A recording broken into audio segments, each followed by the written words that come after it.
এরকম মানববন্ধন সহ আপনারা আন্দোলন চালিয়ে যেতে হবে। প্রিয় বন্ধুগণ, আপনারা এই মানববন্ধনের মাধ্যমে আপনারা নিরাশ হবেন না, আপনারা হয়রানি হবেন না। যতই বাধা, যতই বিপত্তি, যতই সমস্যা আসুক না কেন, অবশ্যই একদিন না একদিন এর সফল বয়ে আনবে।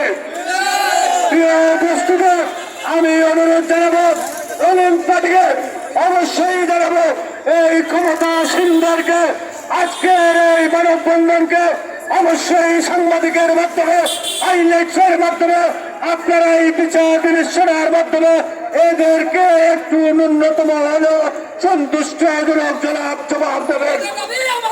মানতে হবে, মানতে হবে, আমাদের দাবি, আমাদের দাবি মানতে হবে, মানতে হবে। আজকের এই বাসাবাড়া সহ আজকের এই রাস্তাঘাটে চলতে হলে এই যে পরিবহন খরচ সহ নানান সমস্যা রয়েছে। আমরা সিলেট জেলার পক্ষ থেকে আবারও আপনাদেরকে ধন্যবাদ জানিয়ে আপনাদের সকল আন্দোলন সংগ্রামে একাত্মতা পোষণ করে আজকের মতো বিদায় নিলাম। আল্লাহ হাফেজ।